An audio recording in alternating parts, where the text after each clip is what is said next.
Hey, hi everyone, my name is Rohit Kumar and welcome all of you in this video. So ये है हमारा CSS का video number second. अभी तक तुमने अगर CSS का पहला वीडियो नहीं देखा जिसमें हमने इंट्रोडक्शन पार्ट को कंप्लीट किया था कि CSS आखिर होता क्या है, क्या नीड है हमें CSS पढ़ने का अगर हम वेब डेवलपमेंट करना चाहते हैं, हम एक सुंदर सा वेबसाइट बनाना चाहते हैं तो वहाँ पर CSS का क्या नीड है, हमने वो सारे चीज़ with proof with example multiple example का हमने उस टाइम पे डिस्कस किया था। सो आई होप अगर अभी तक नहीं देखा है तो यहाँ पर तुम्हें प्लेलिस्ट मिल जाएगा CSS स्प्रिंट नाम का। जाओ देखो, वीडियो को स्टार्टिंग से देखो, चीज़ें समझो कि CSS क्या है, क्योंकि CSS एक ऐसा चीज़ है ना जो हम एट द एंड बहुत टाइम होता है, मतलब बहुत सारे ऐसे भी ना जिनको एक्सपीरियंस है CSS में मिस्टेक करते हैं, क्योंकि CSS एक डीप है। मतलब अगर उसको सिलेबस की बात करो ना तो सिलेबस बहुत ही बड़ा है, मतलब मैक्सिमम चीज़ हमें ना करते करते समझ में आता है। तो CSS बहुत ही ज़्यादा है। CSS में मैटर क्या करता है, CSS में मैटर ये करता है कि अगर बेसिक्स क्लियर है तो एडवांस चीज़ें ना धीरे धीरे विथ प्रैक्टिस आ जाता है। और इस जो भी हमारा प्लेलिस्ट है, इस प्लेलिस्ट में हम बेसिक से चीज़ों को स्टार्ट कर रहे हैं और with practice after 4 video 5 video एक प्रैक्टिस सेट आएगा जिसमें हम एक्चुअली खुद से डिज़ाइनिंग करते रहेंगे और चीज़ें समझ में आएगा। तो ये सारी चीज़ हमने इसमें प्लानिंग किया है। आई होप आपको ये सारी चीज़ अच्छा लगेगा। कोई फीडबैक है तो कमेंट में बता सकते हो, अदरवाइज स्टार्ट करते हैं आज का वीडियो। नोट्स में डिस्क्रिप्शन बॉक्स में मिल जाएगा, साथ में जो चीट कोड होगा सभी का लिंक ना डिस्क्रिप्शन बॉक्स में मिल जाएगा, साथ में प्लेलिस्ट का भी। तो एक बार जाके एक बार देख सकते हो वीडियो को और एक बार डिस्क्रिप्शन बॉक्स चेक कर लेना, ठीक है। तो आज का क्या है, आज हम क्या पढ़ने जा रहे हैं उसके लिए हम चलते हैं अपने नोट्स पे और देखते हैं कि आज का क्या प्लानिंग है हमारे इस क्लास के लिए। ये रहा हमारा नोट्स। चैप्टर 1 चैप्टर 0 हमने पहले ही ख़त्म कर रखा है, आज है चैप्टर नंबर 1। आज हम सीखेंगे वे ऑफ CSS, मतलब किस तरीके कौन कौन से वे है जिससे कि हम CSS ऐड कर सकते हैं। 3 वे है, बेसिकली 3 वे है जिससे कि हम अपने HTML में CSS को ऐड कर सकते हैं। वो 3 वे क्या हैं हम विथ एग्जांपल सीखेंगे, लेकिन उससे पहले हमें ना एक कोड एडिटर के बारे में जानना पड़ेगा जिसमें हम अपने कोड लिखेंगे। अगर HTML कंप्लीट है तुम्हें पता होगा बहुत सारे ऐसे हैं, VS कोड हो गया, रैपलिट हो गया, तो हम कौन सा यूज़ करने जा रहे हैं और मैं एक बार ना दोनों को बता भी दूंगा कि किस तरीके से तुम डाउनलोड कर सकते हो। मीन्स कि अगर आप चाहते हो उसे डाउनलोड करना तो आप एक बार उसे भी देख के डाउनलोड कर सकते हो। तो स्टार्ट करते हैं, चलते अपने ब्राउज़र पे और पहले हम बात करते हैं VS कोड की क्योंकि VS कोड ना एक ऐसा कोड एडिटर है जिसके बारे में मैक्सिमम लोग जानते हैं। तो बस उसके लिए क्या करना है, ब्राउज़र पे जाना, सर्च कर देना VS कोड और तुम्हारे पास आ जाएंगे। मैं ज़्यादा टाइम नहीं लूँगा, इसमें आ जाएगा, यहाँ से डाउनलोड कर सकते हो तुम, ठीक है। VS कोड बहुत ही अच्छा है, मैं कोई वो चीज़ नहीं है कि VS कोड अच्छा नहीं, बहुत ही ज़्यादा अच्छा है।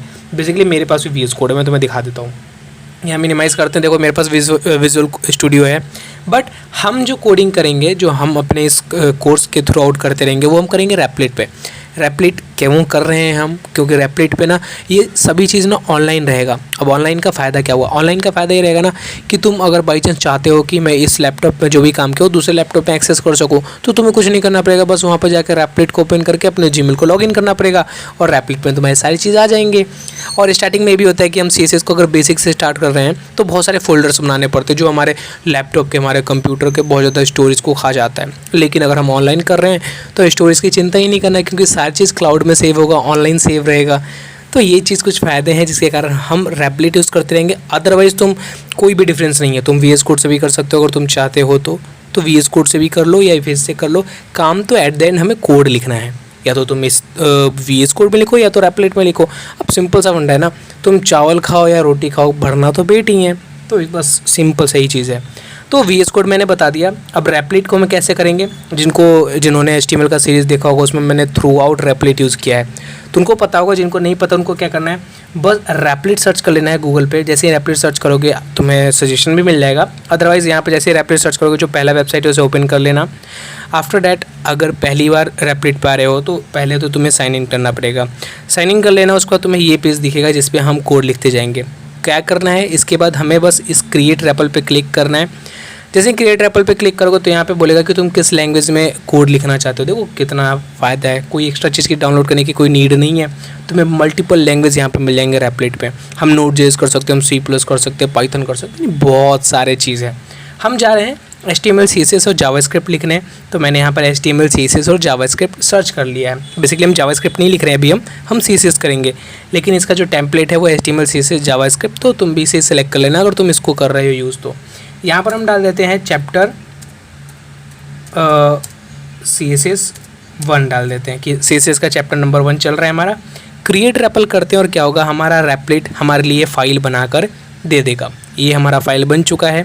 यहाँ पर हमारे सारे फाइल्स देखेंगे, जैसे इंडेक्स का हो गया, HTML का हो गया, स्क्रिप्ट का हो गया यानी जावास्क्रिप्ट का हो गया, स्टाइल का हो गया यानी CSS का हो गया। तो ये सारे फाइल हमें यहाँ पे मिल गए। अब यहाँ पर तुम जो भी चीज़ लिखो, जितने भी स्टोरेज होगा ना, ऑनलाइन सेव रहेगा। ये नहीं कि तुम्हारे लैपटॉप का स्टोरेज खाएगा, ऐसा चीज़ नहीं है। देखो ये है हमारा बॉयलर प्लेट HTML, तुम्हें पता होगा। कंट्रोल-S इसको हम कर देते हैं डिलीट, क्योंकि हम स्क्रैच से चीज़ें करेंगे स्टार्ट। अब यहाँ पे जावास्क्रिप्ट का भी फाइल है, लेकिन हमें जावास्क्रिप्ट के फाइल का कोई ज़रूरत नहीं है, तो इसको कर देते हैं डिलीट। तो यहाँ पे मैंने जावास्क्रिप्ट के फाइल को कर दिया है डिलीट। करो भाई, तो ये जावास्क्रिप्ट का फाइल हो गया डिलीट। अभी हम बेसिकली फोकस करेंगे अपने CSS पे, और CSS पे फोकस करने तो मैं HTML का भी बहुत ज़्यादा यूज़ करते रहेंगे CSS में।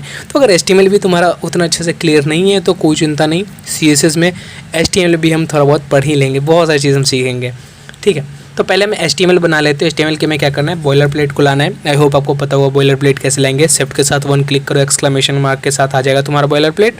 अदरवाइज़ तुम याद भी कर सकते हो इसे। टैब के साथ मैं इसको लेकर आ गया। अब हमें सबसे पहला कोड लिखना है अपना CSS का। कुछ मत करना, जो मैं कर रहा हूँ उसे फॉलो करो। फॉलो करने के बाद ना उसमें एक्सप्लेन करूँगा कि मैंने क्या किया था और किस तरीके से ये डिज़ाइनिंग हुआ। देखो यहाँ पर पहले H1 बना लो। अब H1 तुम्हें पता होगा कि हेडिंग 1 दे रहे हैं। मैं यहाँ पर अपना नाम लिख लेता हूँ, और जैसे नाम लिखूँगा यहाँ पर रन करता हूँ, और क्या होगा, मेरा जो आउटपुट है हेडिंग 1 वो मुझे यहाँ दिखने लगेगा। दिख रहा है रोहित? बट मुझे ना इस पर डिज़ाइनिंग करना है। डिज़ाइनिंग यानी इसका कलर अभी ब्लैक है, मुझे इसे ग्रीन करना है, तो उसके लिए हमें CSS लगाना पड़ेगा। और CSS हम कैसे लगाएंगे वो समझते हैं। देखो CSS के लिए हमें ये तो पता चल गया कि हम यहाँ पर लिखेंगे, क्योंकि style.css है, यानी हम CSS का जो भी कोड होगा कहाँ लिखेंगे, यहाँ पर लिखेंगे। लेकिन उससे पहले ना हमें क्या करना पड़ेगा, अब ये दोनों क्या है, अलग अलग फाइल हैं, हमें इन दो को आपस में ज्वाइंट करना पड़ेगा। तभी तो क्या होगा कि ये दोनों एक दूसरे से कम्युनिकेट कर सकते हैं, और इसमें लिखा हुआ CSS इसमें आ सकता है, रेंडर हो सकता है। तो इन दोनों को लिंक करने के लिए ना एक लिंक टैग होता है। तो लिंक टैग किस तरीके से काम करता है, बस तुम्हें अब देख लेना। एक चीज़ और, ये जो लिंक टैग लगाओगे ना, ये हेड टैग के बीच में लगाना पड़ेगा। मैंने बॉयलर प्लेट जब एक्सप्लेन किया था तो ये चीज़ बताया था कि हमें कभी भी अगर HTML को किसी भी चीज़ से लिंक करना है, ऑनलाइन CDN भी बहुत सारे होते हैं, तो किसी चीज़ से भी लिंक करना है, तो लिंक वाला जो हम जो टैग लगाएंगे वो कहाँ लगा रहता है, हेड टैग के बीच में लगा रहता है। तुम कहीं भी लगा सकते हो, ठीक है। तो यहाँ पर हम लिंक लगाते हैं, याद रखना कि हेड टैग के बीच में, ये रहा हेड टैग और ये रहा क्लोजिंग हेड टैग, इसके बीच में ही लगाएंगे। तो यहाँ पर हम लगाते हैं लिंक। लिंक लगाने के बाद एक एट्रीब्यूट है जिसको हम कहते हैं रेल। अब रेल में क्या लिख दो, स्टाइल शीट लिख दो। सेम इसको तुम फॉलो करो, style sheet, sorry SHEET, style sheet लिखना है। बाद में हमें href देना है। href क्या करेगा, बेसिकली हमें पता है, इमेज टैग में हमने पढ़ा था, सॉरी एंकर टैग में हमने पढ़ा था कि href क्या मांगता है कि कहाँ से उसको डिज़ाइनिंग लेना है। तो हमें कहाँ से लेना है, style.css से। तो बस href में तुम लिख देना स्टाइल। अब जैसे ही स्टाइल लिखोगे देखो ऑटोमेटिक यहाँ पर ले लिया। तो style.css से यहाँ लेना है और इसको कर देना क्लोज। अब इसको तुम इस तरीके से कर देना क्लोज। अब इसका कोई क्लोजिंग टैग नहीं होता जैसे बाकियों के टैग होते हैं क्लोजिंग, वैसे लिंक का कोई क्लोजिंग टैग नहीं होता, ये सेल्फ क्लोज्ड होता है। तो यहाँ पर मैंने इसको कर दिया है क्लोज्ड। अब इससे फ़ायदा ये हुआ ना कि ये वाला जो CSS का फाइल है ये मेरे इस HTML से लिंक हो चुका है। अब इसमें मैं जो भी चीज़ लिखूँगा वो ऑटोमेटिक यहाँ पर मुझे दिखेगा। तो अब लिखने के लिए हमें क्या करना है, याद रखो कि क्या है, H1 है। अब कुछ मत करना, जो चीज़ मैं कर रहा हूँ बस उसे फॉलो करो और इसके अंदर जो भी डिफ़ॉल्ट है उसको डिलीट करो। हमें क्या लिखना है, H1 लिखना है और इसके अंदर लिख देना है। अब मैं चीज़ें बताऊंगा तो चिंता मत करना, बस हम अभी पहला कोड लिख रहे हैं तो बस इसे ध्यान दो। यहाँ पर हम लिख देंगे कलर ग्रीन। तो यहाँ पर हम लिख देते ग्रीन, आ जाओ भाई, ये देखो ये रहा ग्रीन हमारा। अब जैसे इसको रन करेंगे तो क्या होगा, जो ये हमारा रोहित लिखा हुआ था ब्लैक कलर में, अब क्या हो जाएगा, वो ग्रीन कलर में चेंज हो जाएगा। आई होप आपको ये चीज़ दिख रहा होगा। देखा, अब ये कैसे हुआ ना, वो चीज़ समझते हैं। उस चीज़ के लिए हम चलते हैं अपने ब्राउज़र पे और यहाँ पर हम सर्च करते हैं एक चीज़ जो तुम भी कर सकते हो, क्या, CSS सिंटैक्स। हम क्या कर रहे हैं, CSS सिंटैक्स, कि CSS का सिंटैक्स क्या होता है। सिंटैक्स मतलब कि किस तरीके से CSS लगाया जाता है। अब जैसे ही करोगे तो पहला आ जाएगा W3S स्कूल, मस्ट है। तुम W3S को देखो यार, बहुत अच्छा वहाँ पे कंटेंट तुम्हें मिलेंगे। W3S हो गया, MDN हो गया, ये चीज़ें हैं जहाँ पे तुम जा सकते हो। अब जैसे ही W3S में जाते हैं तो यहाँ पर नीचे देखो इन्होंने बता रखा है सिंटैक्स, कि CSS लगाने का सिंटैक्स क्या होता है। पहला बताया उन्होंने कि हमें पहले क्या देना पड़ता है, सेलेक्टर देना पड़ता है। सेलेक्टर का काम क्या है, सेलेक्ट करना कि किसके ऊपर CSS तुम्हें लगाना है। जैसे कि यहाँ पर देखो मुझे सेलेक्टर में मैंने क्या दिया, H1। अब इस H1 का फ़ायदा क्या हुआ, इस H1 ने किसको सेलेक्ट किया, HTML के अंदर जो H1 था उसको सेलेक्ट किया। यानी पहले हम क्या देते हैं, जो भी देते हैं वो क्या कहलाता है, हमारा सेलेक्टर कहलाता है। अब सेलेक्टर करने के तरीके बहुत सारे। तो यहाँ पर हम ये इसको H1 क्या हो गया, हमारा सेलेक्टर हो गया। अगला चलते हैं तो वहाँ पर उन्होंने क्या किया, कर्ली ब्रेसेस, ये जो ब्रेसेस दिख रहे हैं ना, तो मैं इसको हम क्या कहते हैं, कर्ली ब्रेसेस। और CSS में जब भी हम CSS की डिज़ाइनिंग करेंगे तो जो भी चीज़ लिखेंगे हम क्या करेंगे, कर्ली ब्रेसेस के अंदर लिखेंगे। मैंने भी यहाँ पे देखो कर्ली ब्रेसेस लगाया, मैं दिखाऊंगा तुम्हें। तो देखो ये रहा कर्ली ब्रेसेस, और इसके अंदर हम कोई भी प्रॉपर्टीज़ हम जो देना होगा हम देंगे। तो क्या किया, पहले सेलेक्टर के बाद क्या करना है, हमें कर्ली ब्रेसेस करना है। और कर्ली ब्रेसेस में जो भी चीज़ लिखते हैं उसमें जो हम पहला चीज़ लिखते हैं उसको हम कहते हैं प्रॉपर्टी। जो भी हम पहला चीज़ लिखते हैं, जैसे कि यहाँ पे कलर लिखा हुआ है तो ये क्या कहलाता है, प्रॉपर्टी। और नेक्स्ट वाला जो चीज़ होता है वैल्यू। यहाँ पे प्रॉपर्टी क्या है, कलर, और कलर की वैल्यू क्या होगी, ब्लू। तो ये हो गया हमारा वैल्यू, ये हो गया कलर। अगर हम अपने कोड में देखेंगे तो कलर क्या हो गया हमारा, कलर हो गया हमारा प्रॉपर्टी, और ग्रीन कलर हो वो क्या हो गया हमारा वैल्यू। आफ्टर दैट हमें लगाना है सेमीकोलन। तो हमें सेमीकोलन हर बार लगाना है। अब देखो यहाँ पे तुम्हें दिख रहा होगा ना कि यहाँ पे 2 लगे हुए हैं। बेसिकली हम भी 2 लगा सकते हैं, हम 4 लगा सकते हैं, 10 लगा सकते हैं, जितने मन जितने लगा सकते हैं। बट मुझे ना एक सिंटैक्स बताना था तुम्हें, मैंने बता दिया। सिंटैक्स में क्या है, अगर मैं इसको वापस मैं इसको लिखना चाहूँ तो सिंटैक्स हमारा क्या है, इसको डिलीट करते हैं। पहले हमें सेलेक्टर करना है, तो सेलेक्टर हमें H1 को करना है। H1 पे हमने अपना डिज़ाइन को लगाना है। देखो यहाँ पर HTML में H1 है ना, तो हमें इसमें ही डिज़ाइन लगाना है। तो इसलिए मैंने H1 से सेलेक्ट कर लिया। अब क्या करना है, कर्ली ब्रेसेस। तो कर्ली ब्रेसेस हमने कर लिया, और कर्ली ब्रेसेस के अंदर हमें पहले क्या करना है, प्रॉपर्टी देना है। तो प्रॉपर्टी हमारा क्या था, कलर प्रॉपर्टी था, और कलर प्रॉपर्टी का वैल्यू क्या था, ब्लू दे देते हैं इस बार। तो ब्लू दे दिया, और जैसे इसको रन करेंगे तो अब क्या होगा, हमारा जो यहाँ पर आउटपुट था वो क्या होगा, ब्लू कलर में आ जाएगा। चीज़ क्लियर है? आई होप ये चीज़ क्लियर होगा। ठीक है, तो ये चीज़ हमने ना पहला कोड लिख दिया। आई होप आपको मज़ा आया होगा। मेरे को तो बहुत ही मज़ा आया जब मैंने अपना CSS का पहला कोड लिखा था ना। मैंने कहा था कि ऐसा भी चीज़ होता है मुझे तो नहीं पता था। अगर मज़ा आया तो कमेंट करके बताना, और वीडियो को लाइक करना, चैनल पर सब्सक्राइब करना। ऐसे ही बहुत सारे आते हैं वेब डेवलपमेंट में, हम सारे चीज़ कवर करेंगे, front end, back and, database, सभी चीज़। अब तो बहुत जल्दी ना 1 शॉट वीडियो भी आने वाला है, तो सब्सक्राइब कर लो यार। चलो अब ना मैं कुछ चीज़ और समझाता हूँ। हमने पहला कोड अपना लिख लिया। अब हम जो मेन काम थे, मेन मुद्दे पे थे, वो मेन मुद्दों को बात करते हैं। मेन मुद्दा क्या था? मेन मुद्दा था कि हम सीखने वाले थे वे ऑफ अप्लाइंग CSS, यानी कौन कौन से तरीके हैं जिससे कि हम CSS लगा सकते हैं अपने HTML टैग पे। यहाँ पे देखो पहला जो वे है, और यहाँ पे टोटल देखते हैं कितने वे हैं। तो टोटली 3 वे हैं, फर्स्ट, सेकेंड, थर्ड। तो टोटल 3 वे हैं जिससे कि हम CSS लगा सकते हैं। पहला वे है वो है एक्सटर्नल CSS फाइल, यानी बाहरी फाइल हम रखेंगे, एक एक्सटर्नल CSS का फाइल बनाएंगे, और उसके अंदर हम कोड लिख के अपने HTML को उससे लिंक करेंगे, जो कि हम कर चुके हैं। तो इसको मैं एक बार और बता देता हूँ। देखो पहला क्या मेथड है, बाई एक्सटर्नल CSS फाइल, यानी दूसरे एक अलग ही एक्सटर्नल CSS फाइल बनाएंगे और उसके अंदर हम CSS के कोड को लिखेंगे। इसको अगर हम डेफिनेशन पढ़ते तो क्या है, this is the most common वे, यानी एक सबसे कॉमन वे, और जितने भी प्रोग्रामर्स हैं ना सभी इसी तरीके से लिखते हैं एक्सटर्नल फाइल। क्या है, common way to apply CSS, ये सबसे ज़्यादा कॉमन वे है जिससे कि हम CSS अप्लाई करेंगे। इन दिस, इसमें क्या करते हैं, we create a separate file. जैसे कि यहाँ पर हमने क्या किया, CSS लगाने के लिए एक सेपरेट फाइल क्रिएट कर दिया, तो इसी वे को हम कहते हैं क्या, एक्सटर्नल फाइल। तो इसमें हम क्या कर देते हैं, मैंने बताया कि क्या करते हैं, सेपरेट फाइल बनाते हैं and link that file to HTML, और उस फाइल को हम क्या कर देते हैं, जैसे मैंने CSS बनाया ना, इसको मैंने क्या किया, इसको लिंक कर दिया मैंने अपने HTML से, ये लिंक वाले टैग से। तो बस वही डेफिनेशन में वही चीज़ बोल रहा है कि हम लिंक कर देते हैं क्या, अपने HTML से लिंक कर देते हैं। सिंटैक्स ऑफ लिंकिंग CSS, यानी CSS को लिंक करने के लिए, मतलब जो लिंक का जो सिंटैक्स था वो कैसे था, मैंने बताया लिंक टैग, और रेल में स्टाइल सीट लिखना है, href में हमारा नाम दे देना है जो भी CSS का। अब देखो यहाँ पर मैंने स्टाइल CSS दिया, अब तुम ये मत करना कि स्टाइल CSS की जगह तुमने कोई और नाम लिख दिया और वहाँ पर तुम स्टाइल CSS नहीं लिख रहे हो। नहीं, ऐसा चीज़ नहीं। अगर मैं यहाँ पर स्टाइल CSS की जगह कुछ और लिखूँ, मैं लिख दूँ और रोहित CSS, तो यहाँ पर भी मुझे रोहित CSS देना पड़ेगा। चीज़ क्लियर है? आई होप ये चीज़ क्लियर होगा।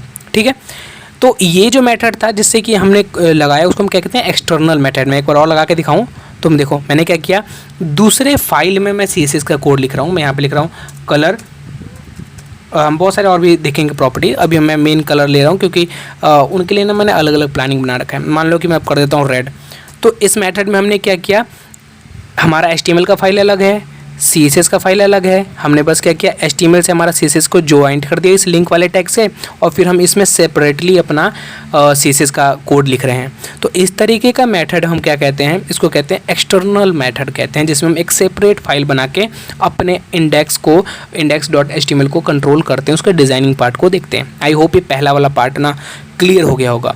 ठीक है, तो नेक्स्ट मेथड पे चलते हैं। जो नेक्स्ट मेथड है वो है बाय इंटरनल CSS, यानी अब हम क्या करेंगे इंटरनल का मतलब जो टैग है उसी के अंदर हम स्टाइल कर देंगे, जो टैग है उसी के अंदर स्टाइल हम कर देंगे। अगर डेफिनेशन पढ़ते हैं तो क्या है, इन दिस मेथड, इस मेथड में we directly link our style code in a same HTML, हम क्या करेंगे उसी HTML के पेज पे, उसी HTML के डॉक्यूमेंट पे हम क्या करेंगे अपना स्टाइल लगाएंगे, यानी डिज़ाइनिंग का पार्ट करेंगे बिटवीन स्टाइल एंड स्टाइल। अब ये क्या चीज़ें मैं समझाता हूँ। देखो हमने एक्सटर्नल मेथड सीख लिया, वो सबसे ज़्यादा लोग प्रोग्रामर वही यूज़ करते हैं और हम भी उसी को यूज़ करेंगे, बट मेथड है तो इनको भी हमें समझना पड़ेगा।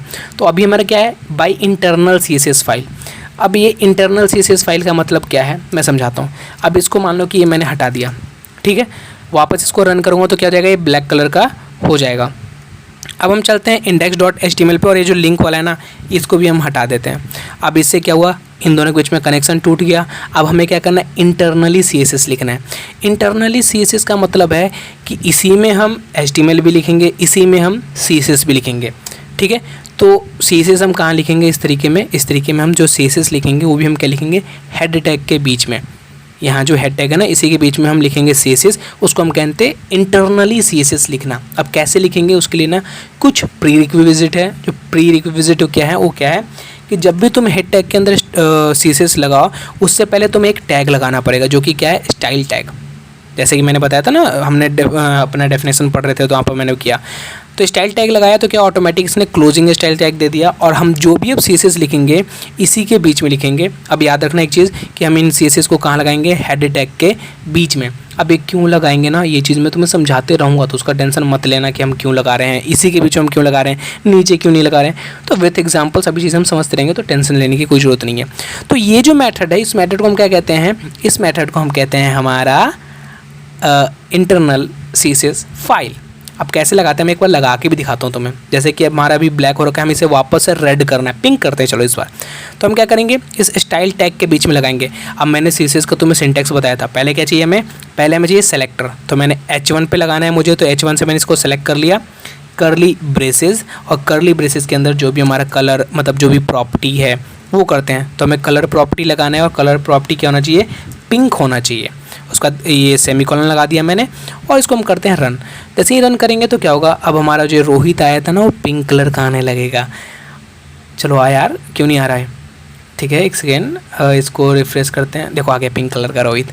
तो इससे हमें क्या पता चला कि हम अलग फाइल में तो कर सकते हैं, हम सेम फाइल में भी लिख सकते हैं स्टाइल टैग के बीच में। तो इस वाले मेथड को हम कहते हैं क्या, इस वाले को मेथड को हम कहते हैं इंटरनल CSS फाइल मेथड, जिससे कि हम CSS लगाएंगे। आई होप ये चीज़ क्लियर हो गया होगा। अब लास्ट मेथड जो हम सीखने जा रहे हैं वो है इनलाइन CSS मेथड। अब देखो अगर मेरे से कोई पूछने कि इन तीनों में से सर कौन सा मेथड ज़्यादा यूज़ किया जाता है, तो ये वाला ऊपर वाला मेथड यूज़ किया जाता है। क्योंकि वेब डेवलपमेंट में जाते हो तो ये नहीं होता कि एक ही इंसान CSS भी लिख रहे हैं, कि इंसान HTML भी लिख रहे हैं, कि इंसान जावास्क्रिप्ट भी, बैकएंड भी, सब चीज़ लिख रहे हैं। नहीं, क्या करते हैं फाइल एक एक अलग अलग बांट देते हैं अलग अलग लोगों को। एक CSS लिख रहा है, एक HTML लिख रहा है, तो क्या होता है ये ना एक्सटर्नल वाला फाइल ना लोग ज़्यादा यूज़ करते हैं। और इसका बेनिफिट एक और है कि अगर तुम अलग अलग फाइल लिखते हो ना तो बाद में एट द एंड अब इन फ्यूचर कोड को संभालना ना ईजी होता है। मान लो कि तुमने इसके हिसाब से तुमने अंदर ही HTML के फाइल में CSS लगा दिया, अब क्या होगा ढूंढने में ना बहुत ज़्यादा क्या कहते हैं बहुत ज़्यादा मैस हो जाएगा। तो हम इससे भी अच्छा हम क्या करेंगे इस वाले का यूज़ करेंगे, बट ये मेथड है तो मैंने बता दिया। अब लास्ट मेथड क्या है, इनलाइन मेथड। अब इनलाइन मेथड में हम क्या करेंगे, डेफिनेशन पहले पढ़ते हैं। इनलाइन मेथड क्या है, in this method we directly embed style code in HTML tag. इस मेथड में हम क्या करते हैं, हम डायरेक्टली जो स्टाइल है उस जो भी HTML का टैग है ना उसी में लगा देते हैं। मान लो कि मेरे पास H1 टैग है ना, तो मैं ऊपर लिखने की जगह दूसरे फाइल में लिखने की जगह मैं H1 के अंदर ही स्टाइल लगा दूँ, उसको हम कहते हैं इनलाइन मेथड। अब ये मैंने बोल तो दिया, अब इसको हम समझते हैं एक्चुअली क्या है चीज़ें। चलते हैं अपने रेपलिट पे। अब मैंने यहाँ पर पहले क्या किया था, ये मैंने इंटरनल फाइल की मेथड से मैंने इस पर लगाया था कोड। इसको रन कर देते हैं, हटाने के बाद क्या होगा, ये वापस ब्लैक कलर का हो जाएगा। अब हम इसको क्या लगाते हैं, इनलाइन मेथड से। इनलाइन मेथड में मैंने क्या कहा, मैंने कहा कि इनलाइन मेथड में हम उसी टैग पे डायरेक्टली CSS लगा देंगे। तो मुझे इस पे लगाना है तो इस पे मैं डायरेक्टली CSS लगाऊंगा। और डायरेक्टली CSS लगाने के लिए क्या है, जो भी ओपनिंग टैग है वहाँ पर जाओ और लिखो स्टाइल। स्टाइल से इसको पता चलेगा कि हाँ हम ना CSS के कोड लगाने जा रहे हैं। स्टाइल लिखो इक्वल टू और ये हमारा इसको क्या कहते हैं, इसको सेमीकोलन लगाओ, ठीक है। इसको लगाने के बाद आई थिंक सेमीकोलन ही कहते हैं ना, एक बार बताओ इसे सेमीकोलन कहते हैं ना, आई थिंक माइंड से स्किप हो गया यार। ठीक है मैं देख लूँगा इसे, मैं बता दूंगा तुम्हें एक बार, अदरवाइज तुम भी एक बार चेक कर सकते हो। आई थिंक यही कहते हैं, चलो कोई नहीं।